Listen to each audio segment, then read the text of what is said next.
Desperation has a specific smell. It's stale coffee, rain-soaked wool, and the metallic tang of fear. When she walked into the office of the city's most dangerous man, she reeked of it. She just wanted a job, a way to keep the lights on and the eviction notices at bay.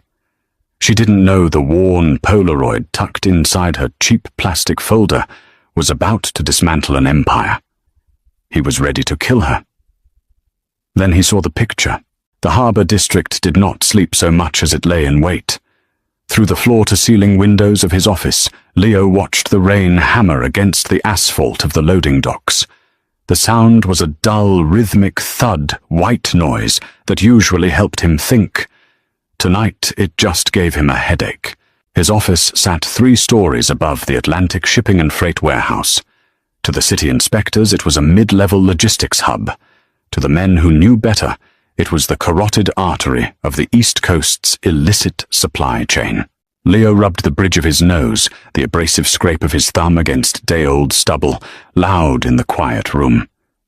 On his desk sat a ledger, 2 encrypted burner phones, and a glass of scotch that had long since grown warm. He was tired. Not the kind of tired that a weekend in the Hamptons could fix. It was a bone-deep exhaustion, the accumulated weight of a decade spent anticipating knives in the dark. The heavy oak door to his office clicked. It didn't burst open. It didn't swing wide with the dramatic flair of a rival's ambush. It simply opened, hesitant and slow, as if the person on the other side was waiting for permission that was never going to come. Leo didn't reach for the gun in his desk drawer. Real violence rarely announced itself with a polite knock. He just went still, his eyes locked on the widening gap. A woman stepped into the room. She didn't belong here. That much was immediately violently obvious. She wore a tan trench coat that had seen better decades, the hem darkened with rainwater. Her boots were scuffed leather, practical and cheap. Her dark hair was plastered to her cheeks, framing a face that was sharp pale and tight with a very specific brand of exhaustion. She stood dripping onto the $200,000 Persian rug, clutching a cracked blue plastic folder to her chest like a shield. Behind her, the massive frame of Dex Leo's night shift security lid materialized in the hallway. Dex looked breathless, a vein throbbing at his temple. "Boss!" Dex said, his voice a gravelly rumble of panic. "I don't know how she got past the gate. Jimmy was supposed to be on the side door." "I was doing the perimeter check." "Shut up, Dex," Leo said. His voice was low, devoid of inflection. He didn't look at his guard. His dark eyes remained fixed on the woman. "Who are you?" She swallowed hard. The muscles in her throat worked visibly. But when she spoke, her voice didn't shake. "My name is Nora Hayes. I'm looking for Mr. Russo."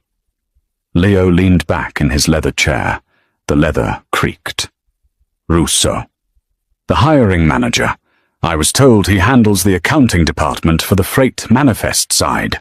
Russo had a massive coronary last Tuesday in the parking lot of a diner in Southie," Leo said, watching her face for a reaction. "He's currently residing in an urn on his ex-wife's mantle. So whoever told you to come here has outdated information and a terrible sense of humor." Nora blinked. The news hit her, but not with grief. It hit her like a physical blow to her immediate survival. She briefly closed her eyes, and in that microsecond, Leo saw the vast, sprawling architecture of her despair. She was drowning, and Russo had been a piece of driftwood. "I see," she said, opening her eyes. She gripped the blue folder tighter. "Who took over his accounts?" Dex stepped forward, a massive hand reaching for Nora's shoulder. "All right, lady, you heard the man. Turn around, let's go." Nora flinched her shoulder, dropping to evade the heavy hand, but she didn't retreat. She stepped further into the office, putting herself out of Dex's immediate reach. It was a stupid suicidal move. It was also incredibly brave. "I need a job," she said, looking directly at Leo. "This isn't a temp agency, Miss Hayes. I have 2 degrees in forensic accounting. I can balance ledgers that have been cooked so hot they're charred. I worked for Vanguard Financial for 5 years before." She stopped biting the inside of her cheek. "Before I became unemployable in the corporate sector. I know what this building is. I know what Atlantic shipping really moves. I don't care. I need a job. I will work 80 hours a week, and I don't ask questions." Leo stared at her. He evaluated her the way a mechanic evaluates a broken engine, calculating the cost of fixing it versus scrapping it. She was a whistleblower. It took him 2 seconds to deduce that. Vanguard Financial had a massive scandal 8 months ago. Some mid-level analyst had leaked internal documents showing they were defrauding pensioners. The analyst got fired, sued into oblivion, and quietly blacklisted. The executives got bonuses. She was smart, she had a moral compass, and she was desperate enough to break it. "You're a liability," Leo said simply. "You grew a conscience once. People who grow consciences in my line of work end up in the harbor. The fact that you walked into my office proves you're either dangerously naive or dangerously reckless. I have no use for either." He nodded at Dex. "Get her out of here. If she resists, break her legs." Dex didn't hesitate this time. He lunged. Nora backed up her boots, squeaking on the wet hardwood at the edge of the rug. Panic finally breached the wall of her composure. "Wait." Dex grabbed her upper arm. His grip was industrial fingers digging into her bicep, hard enough to bruise the bone. Nora gasped, twisting sharply to break the hold. In the brief, violent scuffle, her numb fingers lost their grip on the blue plastic folder. It hit the floor. The cheap plastic clasp snapped. Papers exploded across the intricate red and gold weave of the rug. Resumes, tax forms, heavily redacted letters of recommendation, past due medical bills.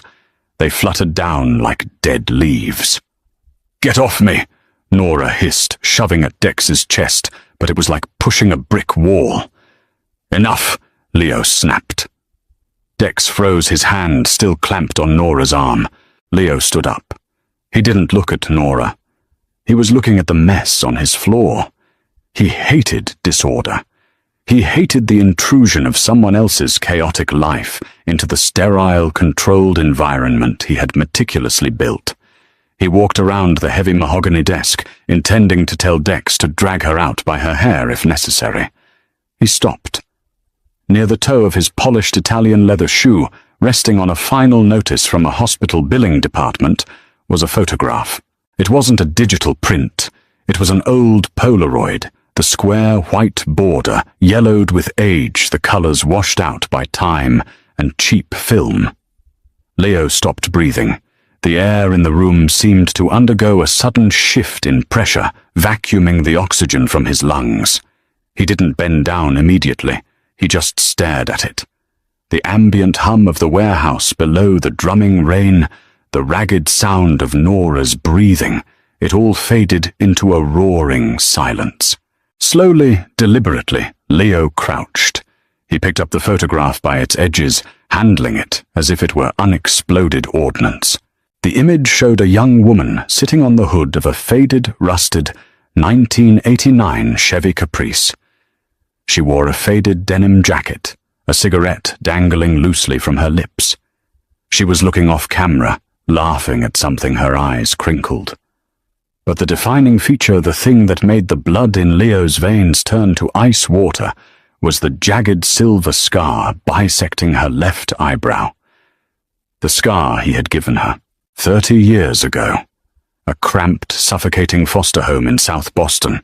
A space heater placed too close to a polyester curtain. The fire had gone up in seconds. 10-year-old Leo had been playing with the spark plug that started it. 14-year-old Carla had grabbed him, throwing him through the shattered ground floor window. A falling beam had caught her face.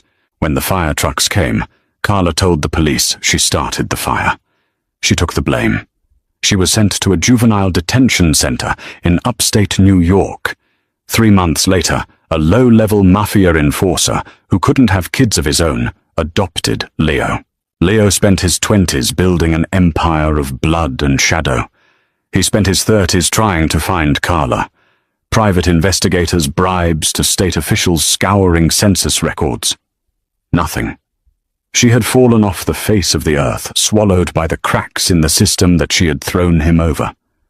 And now she was sitting on a Persian rug in his office. Leo stood up. He didn't look at Nora right away. He kept his eyes on the faded Polaroid, feeling a violent, unfamiliar tremor in his hand. He forced it to stop. He clamped down on the surge of emotion, guilt, grief, disbelief, and buried it under a layer of frost. "Let her go, Dex," Leo said softly. Dex released Nora, immediately taking a large step back. Nora rubbed her arm, her chest heaving, her eyes darting between the door and the imposing man holding her picture. Leo finally looked at her, really looked at her. He stripped away the wet coat and the desperation searching for the architecture of the face beneath, the cheekbones, the slope of the jaw. It was there. Watered down, exhausted, but there. "Who is this?" Leo asked. His voice was a flat, terrifying whisper. Nora swallowed. "It fell out of my wallet. It's just a picture. Give it back." Leo took a slow step toward her. The predatory grace in his movement made Nora freeze. He stopped a foot away from her, close enough to smell the cheap, rain-soaked wool of her coat, close enough to see the micro-tremors in her jaw. "I asked you a question, Miss Hayes. Who is the woman in the photograph?" Nora lifted her chin, defiance in the face of a predator. "My mother." The words landed like a physical punch. Leo didn't flinch, but his jaw tightened so hard a muscle ticked near his ear. "My mother." "Where is she?" Leo asked. Nora's eyes hardened. The fear receded, replaced by the brittle defensive anger of someone who has nothing left to lose. "Why do you care? You run a shipping cartel. You don't care about a dead woman in a Polaroid." The word dead dropped into the room like a stone into a deep well. Leo felt a cold numbness spread from his chest to his fingertips. All those years searching, all that money, the private detectives who promised leads that went nowhere, the nights he lay awake, wondering if she was freezing on a grate somewhere while he slept on 1,000-thread count sheets. She was gone. She had died while he was looking the other way. "When?" Leo asked. The single word was heavier than lead.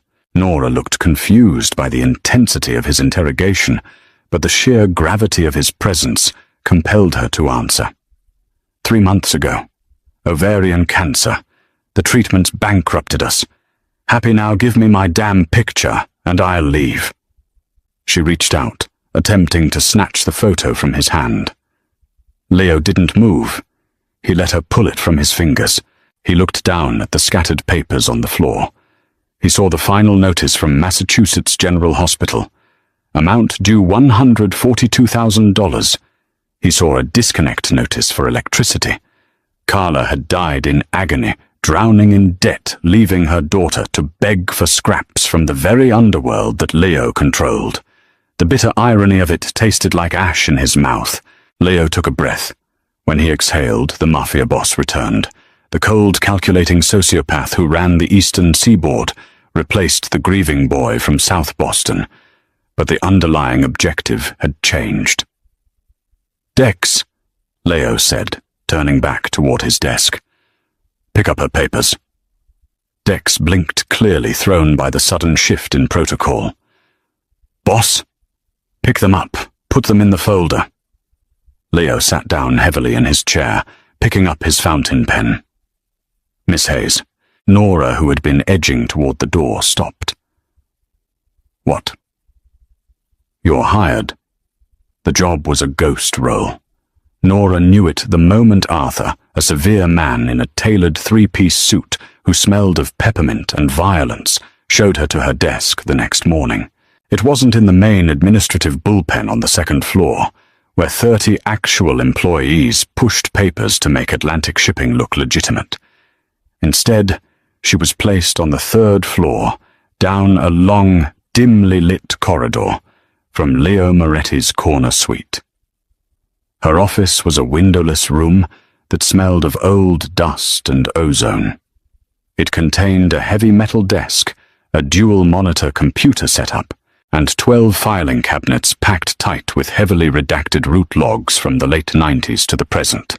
Your mandate is discrepancy analysis, Arthur had told her, handing her a plastic keycard.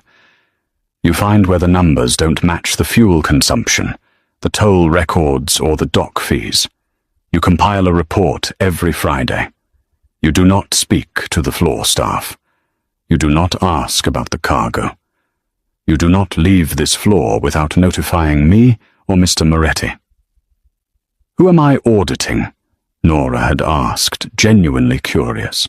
Arthur offered a smile that didn't reach his eyes. Ourselves. Internal theft is a nuisance. Find the rats. For the first week, Nora existed in a state of suspended animation. She waited for the other shoe to drop. You didn't walk into a mob boss's office, insult him, drop your trash on his rug, and get handed a job paying 3 times the market rate in unmarked cash. It didn't happen. Yet it was happening. Every morning at 8 a.m. she swiped her card. She drank the bitter coffee from the break room down the hall. She buried herself in the spreadsheets, and slowly her forensic mind took over. The fear was pushed aside by the puzzle. She was good at this. She began finding the bleed-subtle skims off fuel budgets, bloated overtime hours on night runs. She also realized she was being watched, not overtly. But there was a small domed camera in the corner of her ceiling. It had a tiny red light that was always on. Down the hall in his expansive office, Leo watched her. He had a dedicated monitor on his desk switched to camera 14. He didn't stare at it all day, but his eyes flicked to it constantly. He watched her work. He noted the way she chewed on the end of a cheap ballpoint pen when she was frustrated. He watched her eat lunch, usually a single apple or half a dry sandwich she brought in Tupperware, saving the rest for later. She was practically starving. The $140,000 medical debt was a mountain crushing her. Arthur said so, Leo said one afternoon, not looking away from the monitor as his right-hand man entered the room. You have the background report. Arthur walked over and dropped a thick manila envelope on the desk. Everything from the day she was born. Nora Carla Hayes. Father unknown. Raised by her mother, Carla Hayes, mostly in Queens, then moved up here 10 years ago. Mother worked 3 jobs. Diner waitress, cleaning staff, night shift at a textile plant. Rough life. Nora was the golden child. Full ride to BU for accounting. Lost everything when she tried to play hero at Vanguard. Leo opened the file. He flipped past Nora's pristine academic records to the medical records of Carla Hayes. He read the clinical descriptions of her decline. Stage 4. Metastasized. Palliative care. His chest felt tight. A familiar cold anger coiled in his gut. The system had ground Carla into dust. She had saved his life, and he had built an empire of blood, completely oblivious to her suffering. The medical debt, Leo said, his voice quiet. Who holds it? A collections agency out of Delaware, Vulture Capital Group. They're preparing to garnish her wages, assuming she gets a legitimate job on paper. By the agency, Leo said. Arthur paused. He looked at Leo, a slight frown creasing his forehead. By the debt, you mean? No. Leo looked up, his dark eyes flat and deadly. I mean by the entire agency. Liquidate it. Burn the paper. Make the debt cease to exist. Do it by Friday. Arthur knew better than to argue with that tone. Understood. He lingered for a moment, looking at the monitor, showing Nora typing furiously on her keyboard. Leo, forgive me for overstepping, but what is she doing here? She's a civilian, a liability. If the feds get to her, she's under my protection. Leo cut him off. Why, Leo closed the file. Because I owe a debt that I can never repay. This is the interest. On Thursday evening, the rain returned, drumming against the warehouse roof. Nora was still at her desk at 8:30 p.m. Her eyes burned. She was tracing a phantom route log that didn't align with the EZ Pass toll data for a truck moving through Jersey. The door to her office opened. Nora jumped, her hand instinctively going to her chest. Leo stood in the doorway. He wasn't wearing his suit jacket, just a dark grey dress shirt with the sleeves rolled up to his forearms, revealing a faded tattoo of a dagger on his inner wrist. He held 2 heavy crystal glasses and a bottle of expensive bourbon. "You're past your shift," he said, stepping into the room. The space was instantly too small for him. He moved with a quiet, dominant gravity that sucked the air out of the room. "I found a discrepancy in the March logs," Nora said, her voice sounding a little too thin. She pushed her chair back slightly. "Truck 44. The driver claimed he blew a tire and sat on the shoulder of I-95 for 6 hours. But the toll timestamps show he diverted to a warehouse in Newark, stayed for exactly an hour and got back on the highway." Leo walked over to her desk. He didn't look at the monitor. He looked at her. "Driver's name? Boyle. Thomas Boyle." Leo nodded slowly. "Boyle will be handled. Thank you." He set the glasses down on her desk, right over a stack of printed spreadsheets. He poured 2 fingers of amber liquid into each. He slid one toward her. "I don't drink on the job," Nora said, eyeing the glass. "You're off the clock," Leo said. He picked up his glass. "Drink. You look like you're about to shatter." Nora hesitated, then reached out and took the glass. Her fingers brushed his. His skin was warm, calloused. The brief contact sent a weird electric jolt up her arm. She pulled back quickly, taking a sip. The bourbon burned all the way down, spreading a sudden fierce heat in her empty stomach. "Why am I here, Mr. Moretti?" Nora asked softly, looking down at the glass. "Really? You didn't hire me because of Vanguard. You didn't hire me because I'm brave. You were going to let your guard throw me out." She looked up, meeting his dark, unreadable eyes. "Then you saw the picture of my mother. Why?" Leo took a slow sip of his drink. He looked at her face, tracing the lines of Carla in her daughter's features. The stubborn chin, the dark eyes. He wasn't going to tell her. Not yet. If he told her the truth, that he was the reason her mother had a scarred face and a criminal record that kept her in poverty, she would hate him. And for a reason he couldn't entirely articulate. Yet Leo found that he did not want Nora Hayes to hate him. "I knew her." Leo lied, his voice remarkably steady. "A long time ago, before you were born." Nora's eyes widened slightly. "You knew my mother. How?" "We ran in the same circles," Leo said vaguely. "She did me a favor once, a significant one. We lost touch. She never mentioned you." "I would be surprised if she had," Leo said, a bitter, cynical smile touching the corner of his mouth. "I wasn't exactly someone a mother would brag about knowing." He set his glass down. "Your medical debt has been cleared, Nora." Nora froze. The name he had used, her first name, didn't even register against the shock of the statement. "What?" "That's impossible. It's over 100 grand. The agency."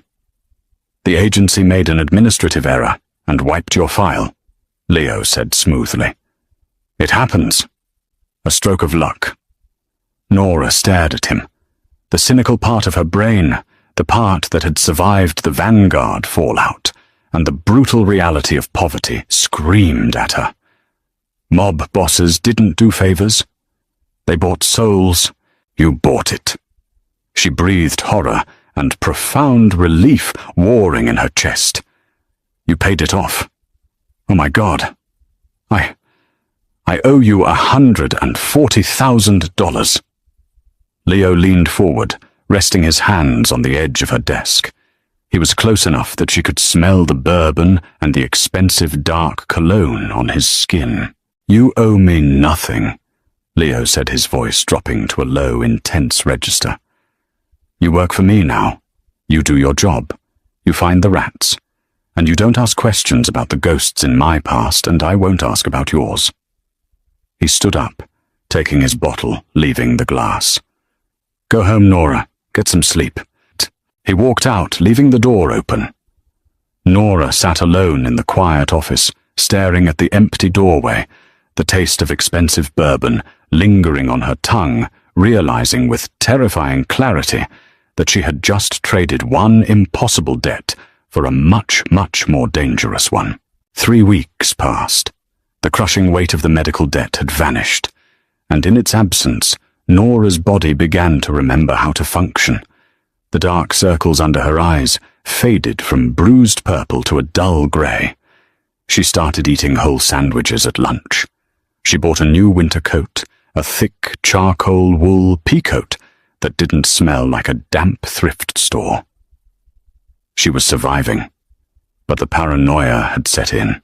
You do not erase $140,000 debt out of the goodness of your heart. Not in Leo Moretti's world. Nora knew this. She understood transactional relationships. The corporate world was built on them. But Leo had asked for nothing. He barely spoke to her. Since the night with the bourbon, she had only seen him in passing a dark suit, flanked by quiet, dangerous men, moving through the warehouse floor like a shark cutting through a reef, so she poured her anxiety into the work. It was a Tuesday afternoon when she found the ghost shipments. She was cross-referencing the tare weights, the unladen weight of the shipping containers, against the customs declarations for a fleet of ships leaving for Rotterdam. The numbers were beautiful in their complexity, a massive web of international logistics. But Nora didn't look at the web. She looked for the broken threads. Container 409-BU was logged at an empty weight of 8,500 pounds.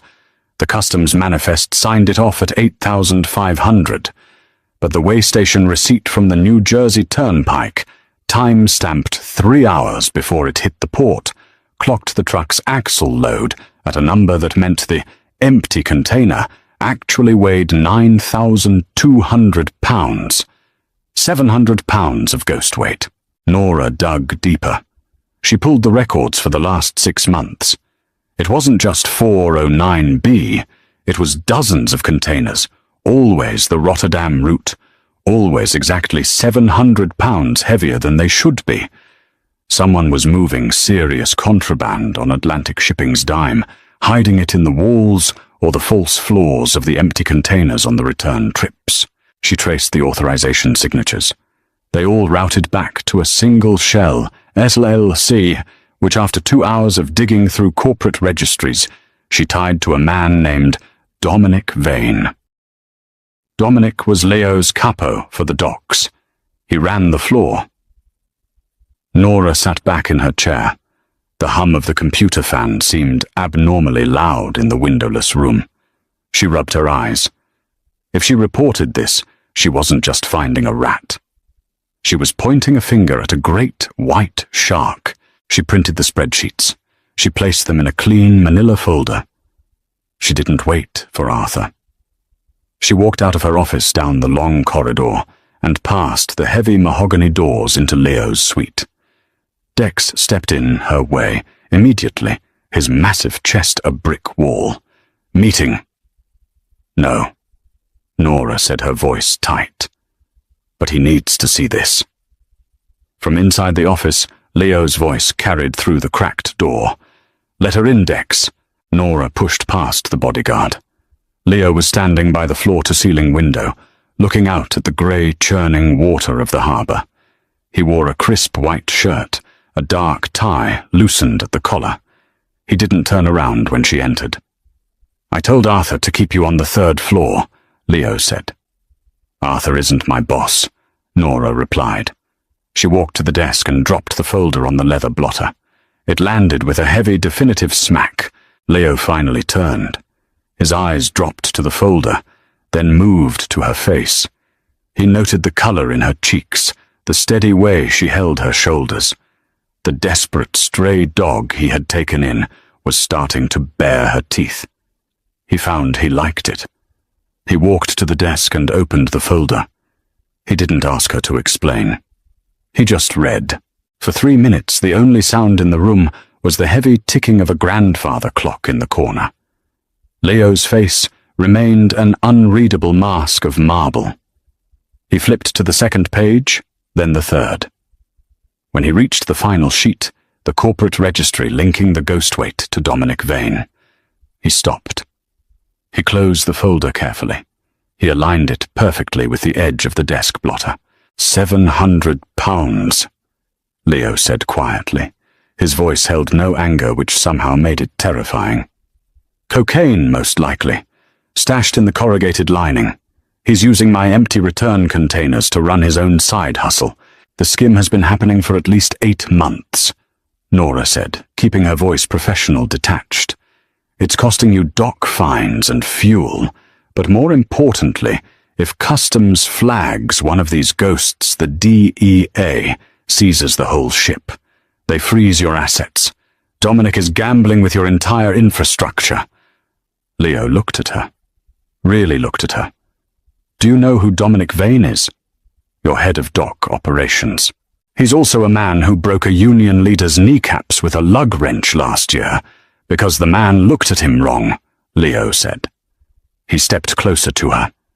"If Dominic finds out you compiled this report, he will not fire you. He will gut you." Nora's stomach plummeted, but she held her ground. "That's why I brought it to you. You said find the rats.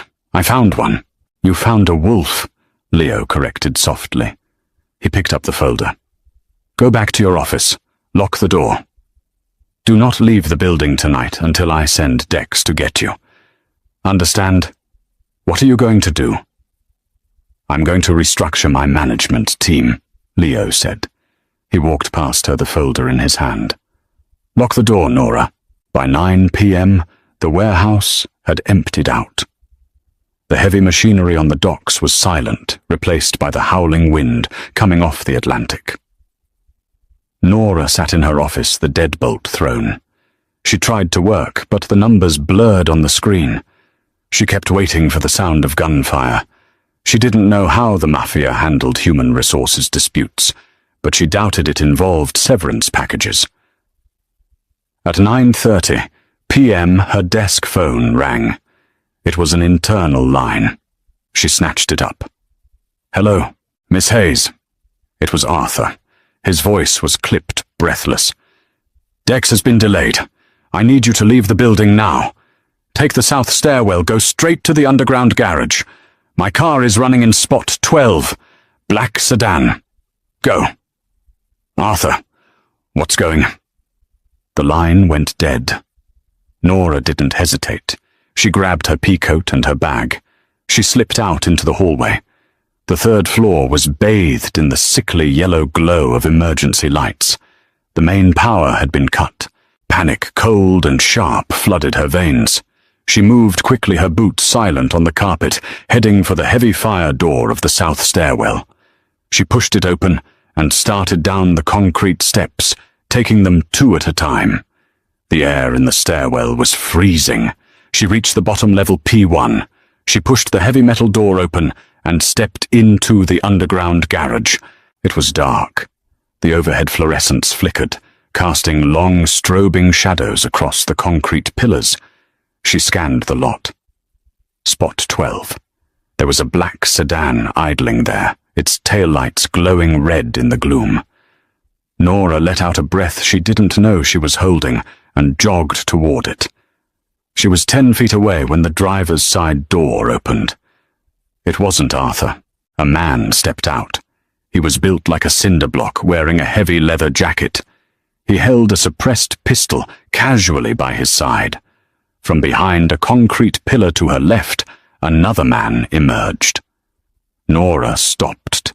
The primitive part of her brain screamed at her to run, but her legs felt like lead. Nora Hayes, the man by the car said. He had a thick Boston accent. He smiled, but it looked like a tear in a piece of raw meat. Dominic says hello. Nora backed up her hands, raising instinctively. I don't know what you're talking about. Sure you don't. You just like playing with spreadsheets, the second man said, flanking her, cutting off her path back to the stairwell. Dominic doesn't like nosy accountants. Says they ruin the margins. Nora's breathing hitched. She looked around wildly. The garage was a concrete tomb. No cameras down here. No witnesses. The man with the gun raised it, aiming center mass. Nothing personal, sweetheart. The gunshot never came. Instead, a sound like a melon being struck with a baseball bat echoed through the garage. The second man, the one flanking Nora, violently pitched forward. He hit the concrete face first, a throwing knife buried to the hilt in the base of his skull. The man with the gun spun around, startled. From the shadows behind the black sedan, Leo emerged. He didn't look like a CRO. He looked like death. He wore a dark, tactical sweater, moving with a silent, terrifying velocity. The gunman fired. The suppressed weapon made a quiet phut sound. The bullet sparked off the concrete pillar next to Leo's head. Leo didn't flinch. He closed the distance in 3 massive strides. He didn't draw a gun. He grabbed the man's wrist, twisting it brutally outward. The bone snapped with a sickening crack. The man screamed, dropping the gun. Leo didn't stop. He drove his knee into the man's ribs, a concussive impact that collapsed the gunman's lungs. As the man folded in half, gasping for air, Leo grabbed him by the back of the neck and slammed his face into the hood of the idling sedan. Once. Twice. A third time. The metal crumpled. Blood sprayed across the black paint. The man went limp, sliding off the hood and leaving a thick red smear behind. It took less than 5 seconds. Nora stood, frozen, her hands covering her mouth.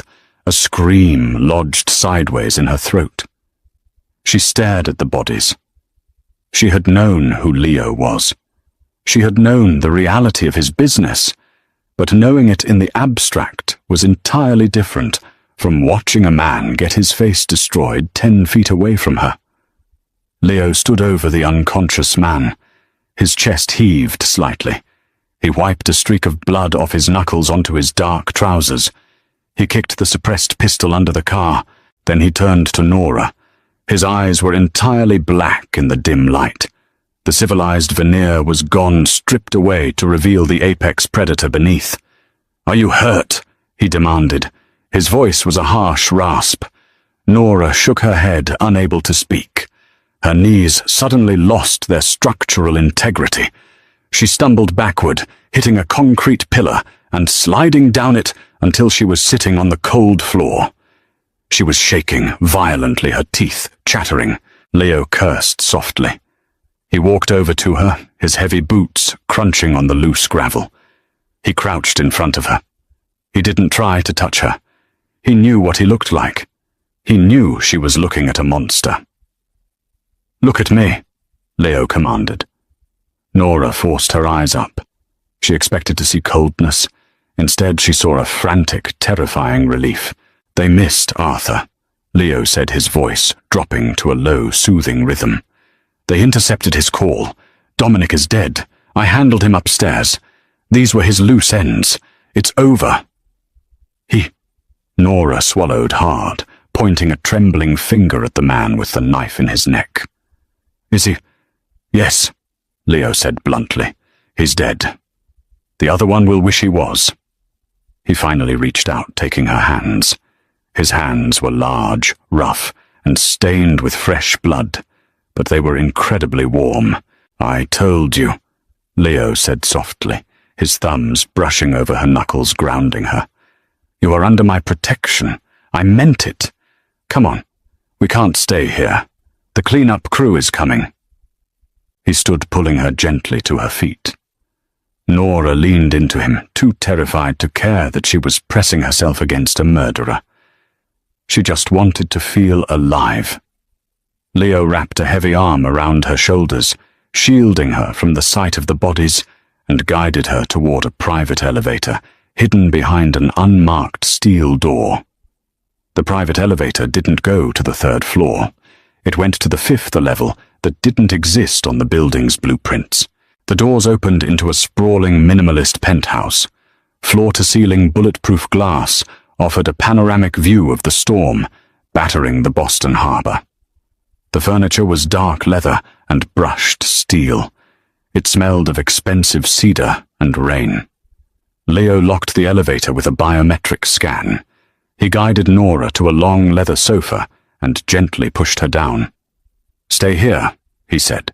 He walked into an adjacent room, returning a minute later with a thick wool blanket and a glass of water.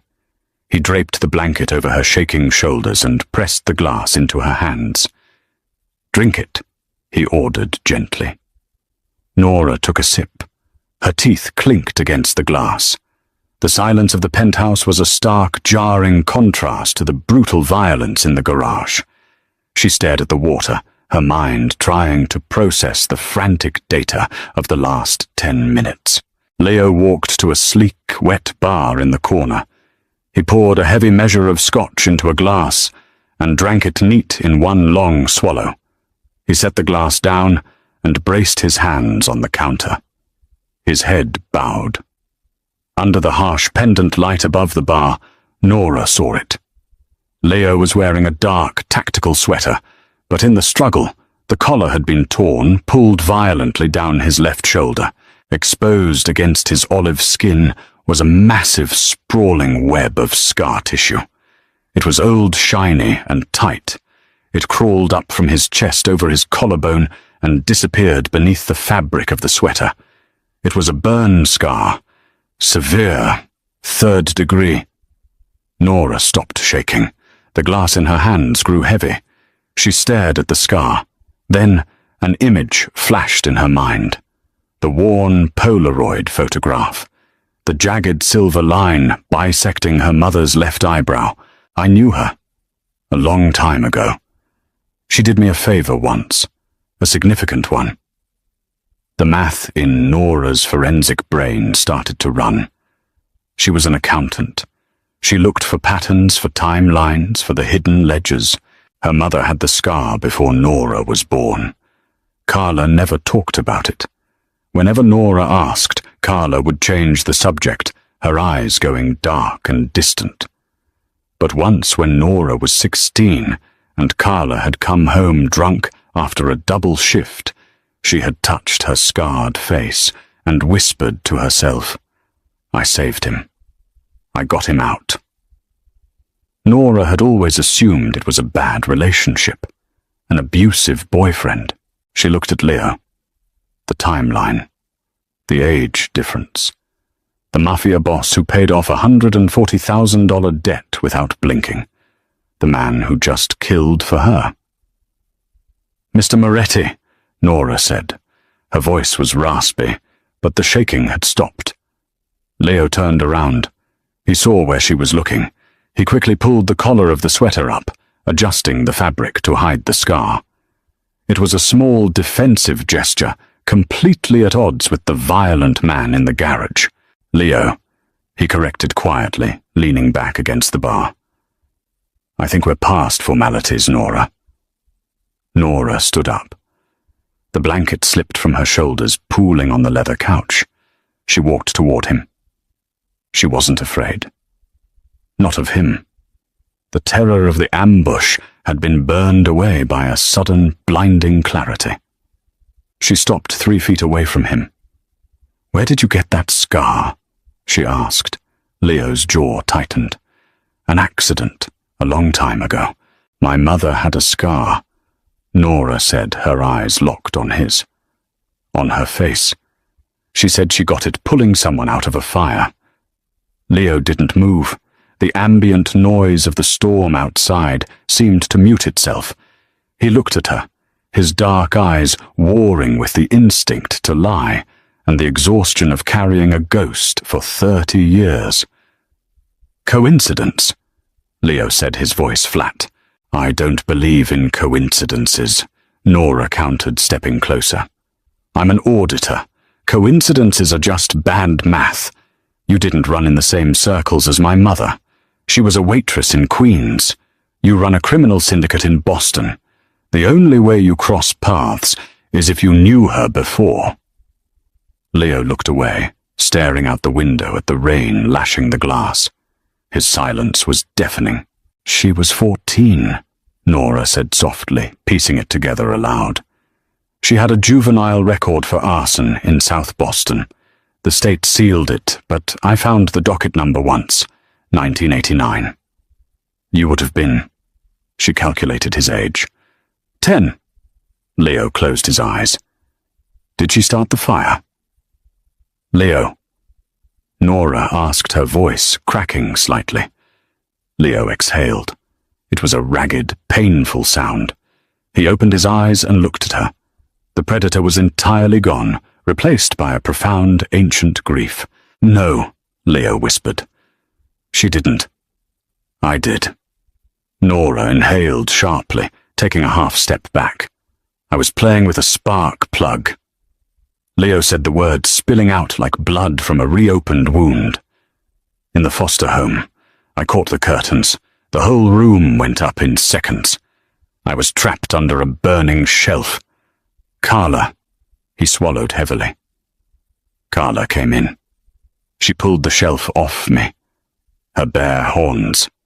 She threw me through the window. He reached up, touching his collarbone through the fabric. The beam came down as she pushed me out. It caught her face. When the cops came, she told them she did it. She knew if they blamed me, they'd send me to a state facility for troubled boys. I wouldn't have survived it. So she took the fall. They sent her to juvie. I got placed with the Moretti family. She traded her life for mine.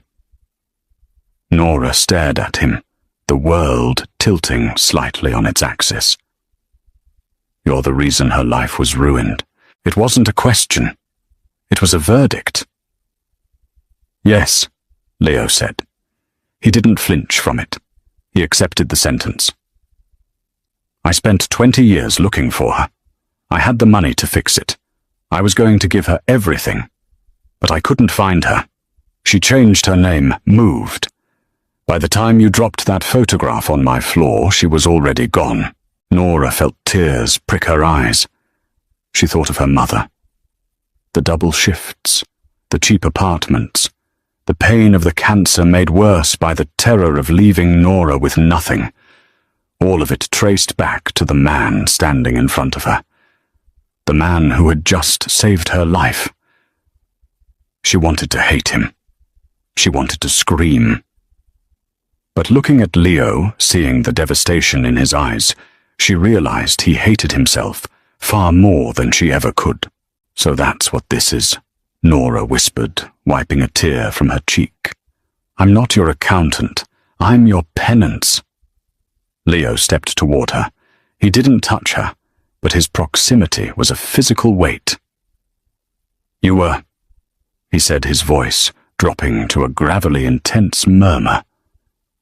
When you walked into my office, you were a debt I had to pay. He reached out slowly. Nora held her breath as his rough knuckles lightly brushed the wet path of a tear on her cheek.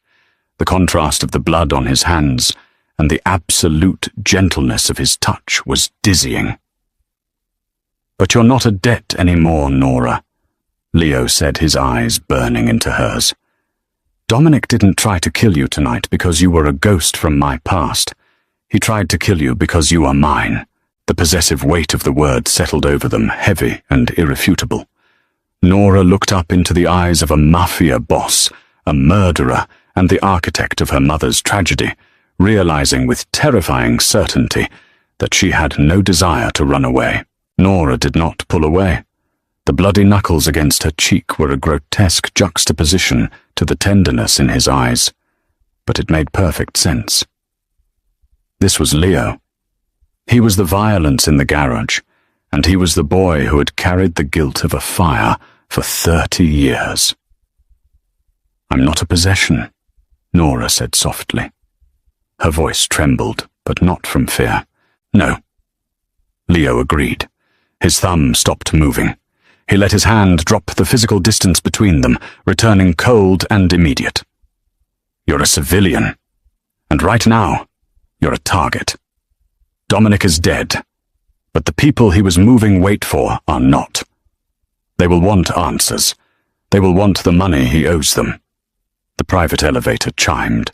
Leo shifted his posture instantly, realigning from a man bearing his soul to a predator anticipating a threat. He stepped cleanly in front of Nora, his hand moving to the small of his back where a secondary weapon rested. The heavy steel doors slid open. Arthur stepped out. He looked immaculate, save for the dark, wet smear of blood on the lapel of his tailored suit. He carried a suppressed Sig Sauer in his right hand, pointed strictly at the floor. "The garage is clear," Arthur said, his voice a calm, clipped monotone. "The cleanup crew is currently dissolving the liability. The van will be on its way to the incinerator in 10 minutes. He paused, his eyes flicking to Nora, then back to Leo. The third man talked before he expired. Dominic wasn't just skimming. He was brokering a hostile takeover of the Rotterdam route. The ghost weight, it belongs to the Costa Syndicate. Leo's jaw tightened. A muscle ticked beneath his scarred collarbone. The Albanians. Yes, and they know Dominic missed his check-in. They have heavily armed assets moving into the city. They think we're weak because you purged your own capo. Arthur holstered his weapon. "We need to move to the compound. Now." Leo nodded. He turned to Nora. "Gather your things. Arthur will take you to a safe house in Vermont. It's off the grid. You'll have a new name, a new social, and enough money in a Swiss account to disappear." Nora stared at him. The command was absolute. He was packing her up, shipping her off like a delicate piece of cargo. He was saving her again. She hated it. "No," Nora said. Leo paused, his dark eyes narrowing. "This isn't a negotiation, Nora. You're an accountant. You don't know what these people do to civilians." "I know exactly what they do," Nora snapped. The adrenaline from the garage had finally metabolized into a cold, hard focus. "They operate on margins. They operate on cash flow. You think you can just shoot your way out of a war with the Albanians? How many men do you have? 50, 100? The Costa Syndicate operates across 3 continents. You kill one crew, they buy another."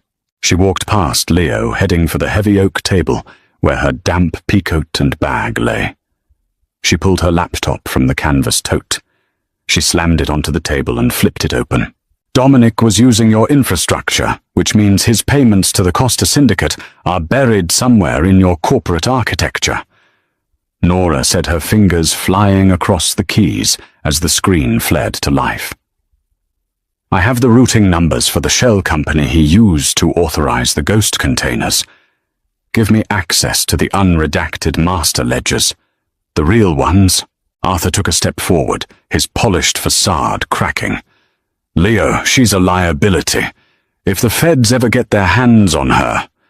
If the feds get me, they get an accountant who was coerced under threat of death." Nora shot back without looking up from her screen. "But if the Costa Syndicate gets you, they take the port, they kill you, and then they hunt me down anyway, because I'm the one who flagged Dominic's skim. I'm already in this." She stopped typing and looked directly at Leo.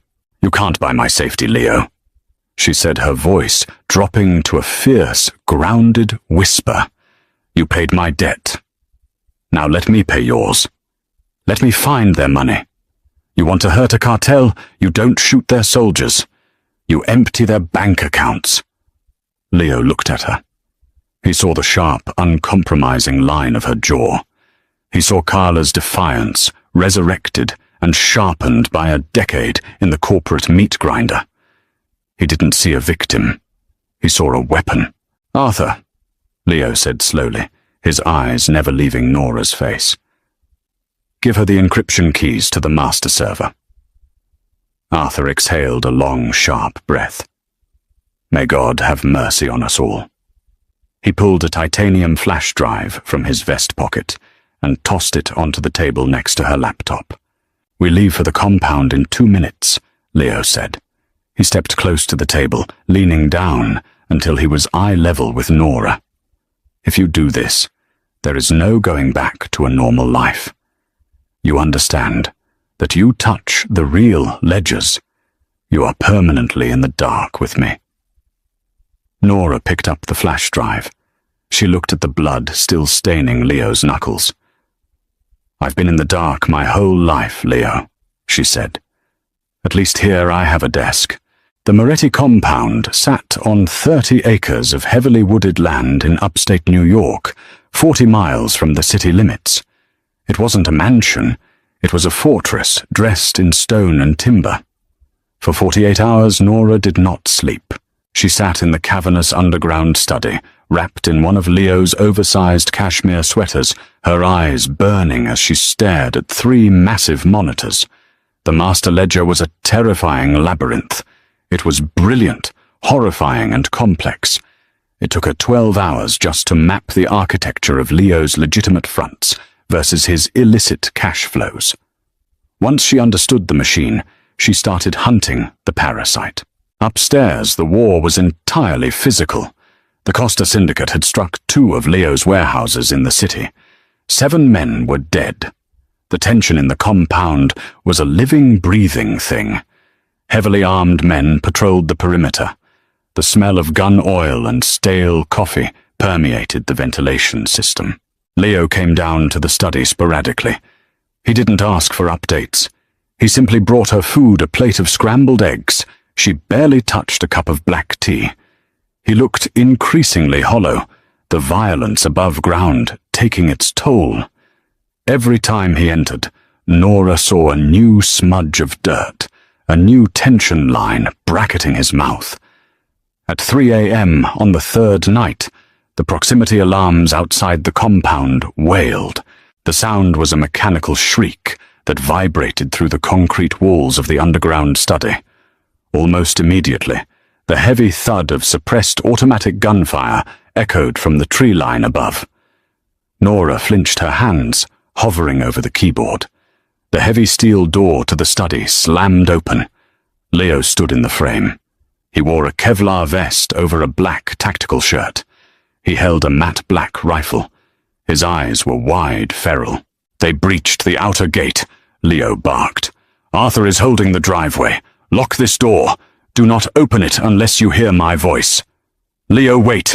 Lock it, Nora," he roared, slamming the door shut before she could finish. The deadbolt engaged automatically with a heavy metallic clunk. Nora was alone. The gunfire above grew louder, shifting from the distant pop of rifles to the terrifying staccato roar of close-quarters exchanges. Dust rained down from the ceiling tiles onto her monitors.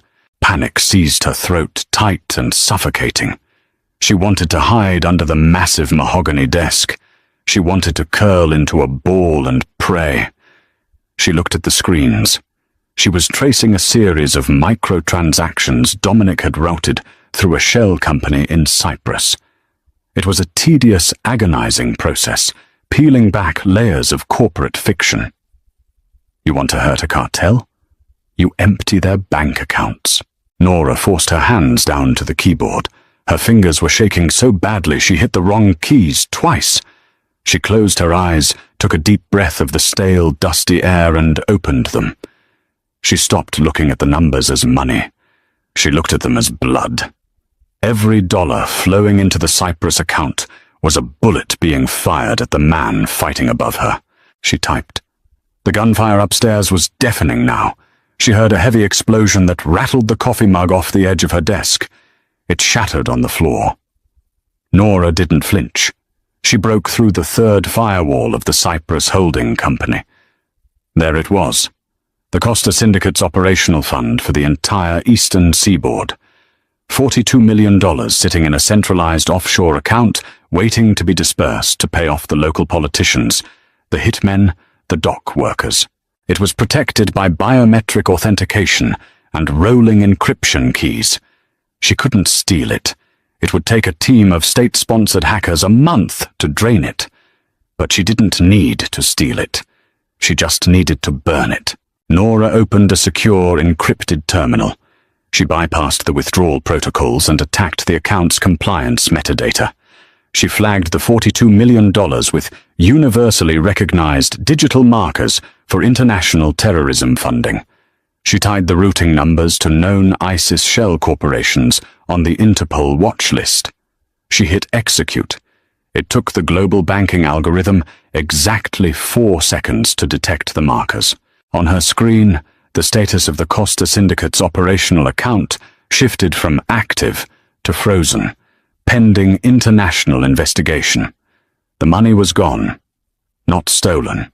Just locked in a digital vault that would invite the scrutiny of every major intelligence agency on the planet. The Albanians couldn't pay their soldiers. They couldn't bribe the port authorities. They were functionally bankrupt on the East Coast. Nora slumped back in her chair. Her chest heaved. The screen glowed an angry, sterile blue in the dim room. Above her, the gunfire abruptly changed cadence. The sustained assault faltered. 10 minutes passed, then 20. The shooting stopped, entirely replaced by the chaotic shouting of men securing a perimeter. Nora sat in the silence, staring at the frozen account screen. Footsteps approached the study door. Heavy, exhausted. Nora. It was Leo's voice. Rough, breathless. Nora stood up. Her legs felt like water. She walked to the door and hit the release button. The heavy steel door swung open. Leo leaned against the doorframe. He was covered in drywall dust and blood. A shallow, bleeding gash ran along his left cheekbone. His Kevlar vest was scored with white impact marks. He looked like a man who had walked through hell. He looked at her, his eyes scanning her frantically for injuries. Finding none, his shoulders dropped an inch. They pulled back. Leo said, his voice a hoarse rasp. Middle of the firefight. Their comms lit up and they just retreated. We captured one of the perimeter spotters. He said the hit was called off. The bosses in Europe cut their funding. The local crew is totally exposed.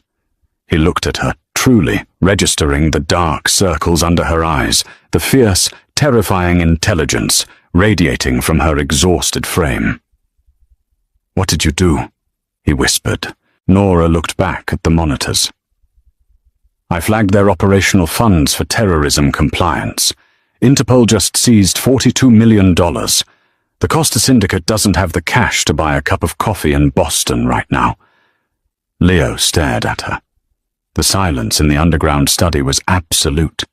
The monstrous reality of what she had accomplished settled over him. He had fought a desperate, bloody holding action.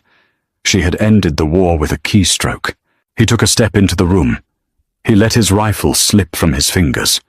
It clattered loudly against the concrete floor.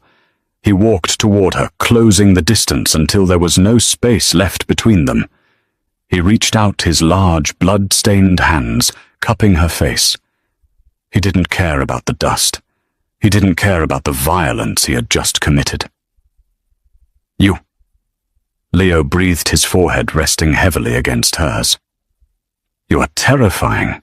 Nora let her hands come up, resting flat against the rough fabric of his tactical shirt, feeling the frantic, heavy beat of his heart beneath the Kevlar. "You hired an auditor," she whispered back, closing her eyes. "I balanced the books." The morning sun crested over the tree line, casting long, pale shadows across the estate. The cleanup was well underway. The bodies of the Costa mercenaries had been removed, the blood washed from the cobblestone driveway. The only evidence of the war was the shattered windows of the West Wing and the lingering smell of cordite. Nora stood on the heavy timber balcony extending from the master suite. She wore Leo's sweater, nursing a cup of black coffee. The cold upstate air bit at her cheeks, grounding her. She had survived. More than that, she had won. She heard the slide of the heavy glass door opening behind her. Leo stepped out onto the balcony. He had showered. The blood and dust were gone, replaced by the clean scent of cedar soap. He wore dark jeans and a plain black t-shirt. The bandage on his cheekbone was stark white against his olive skin. He looked battered, exhausted, but entirely present. He walked up beside her, resting his forearms on the wooden railing. They didn't speak for a long time. They just watched the wind strip the dead leaves from the oak trees. "Arthur is contacting our contacts in the State Department," Leo said quietly, breaking the silence. "The Costa Syndicate is imploding. Without the operational funds, their local lieutenants are flipping to the feds for immunity. The route is ours again." Nora took a sip of her coffee. "Good." Leo turned his head to look at her. "You saved my life. You saved mine first, in the garage." "I owed you," Leo said. Nora lowered her mug. She turned to face him fully. The morning light caught the sharp angles of her face, illuminating the exhaustion, but also the iron resolve that had always been there, buried under debt and fear. "Let's get one thing straight, Leo." Nora said, her voice steady and clear. "The debt is zero. It's wiped. What happened 30 years ago with the fire, you didn't do it maliciously. You were a terrified 10-year-old kid. My mother made a choice. She chose to save you. And if she could see what you became, the man who was willing to die for her daughter in a parking garage, I think she'd say it was a good trade." Leo stared at her. His chest tightened painfully. For 30 years he had carried the ghost of Carla Hayes like an anvil around his neck. He had built his empire as a monument to his own self-hatred, punishing himself by living in the dark because he believed he didn't deserve the light. Hearing Nora absolve him didn't erase the past, but it unlocked the cage. He reached into his back pocket. He pulled out the worn, yellowed Polaroid photograph. He had carried it with him since the night she dropped it on his office rug. He held it out to her. "I believe this belongs to you," Leo said softly. Nora looked at the photo, her mother young, scarred and laughing on the hood of the rusted Chevy. She reached out, but she didn't take the photo. Instead, she placed her hand over Leo's, closing his fingers back around the picture. "Keep it," Nora said. Leo's brow furrowed. "Nora, it's the only picture you have of her." "I don't need the picture to remember her," Nora said, her thumb brushing over his knuckles. "I need you to keep it, so you remember that she didn't save a monster. She saved a boy." Leo's breath hitched. The walls he had built, the cold sociopathic armor that had kept him alive in the underworld for 2 decades, finally fractured. He dropped the photo onto the wooden railing. He reached for her, pulling her flush against him. His hands tangled in her dark hair, and he kissed her. It wasn't a gentle kiss. It was desperate bruising and deeply human. It tasted like black coffee, lingering adrenaline, and the absolute relief of survival. Nora kissed him back with equal ferocity, her hands gripping the fabric of his shirt, anchoring herself to the only solid thing in a world that had suddenly tilted on its axis. They were not good people. The corporate world had broken Nora's morality, and the underworld had forged Leo out of violence. They existed in the grey, murky waters of a corrupt city, but as Leo pulled back, resting his forehead against hers, his breath mingling with hers in the cold morning air, Nora knew she wasn't drowning anymore. "You're not going back to the 3rd floor," Leo murmured, his eyes locked on hers, dark and possessive. "I know," Nora whispered. Arthur needs help balancing the new routing accounts anyway. He's terrible at masking shell corporations. A low, genuine laugh rumbled in Leo's chest, the first time she had ever heard the sound. It was rough, unused, and incredibly beautiful. You're going to bankrupt my enemies and terrorize my right-hand man, Leo said, his hands sliding down to rest securely on her waist. I'm going to run your empire, Leo, Nora corrected, with a cynical, tired smile. You're just going to provide the security. Leo looked out over the sprawling fortified compound, then back to the woman who had walked into his office with nothing but a plastic folder and dismantled his entire world. Deal, he said. Wow, if that explosive finale left you breathless, smash that like button. Right now, Nora didn't just survive the Mafia. She conquered it with a laptop and sheer brilliance, proving that brains beat brawn every time. What did you think of Leo and Nora's grounded, gritty romance? Did you expect Nora to freeze the cartel's bank accounts to save Leo? Drop a comment below with your favorite moment. Don't forget to share this story with your friends and subscribe for more intense, dark, and deeply human audio dramas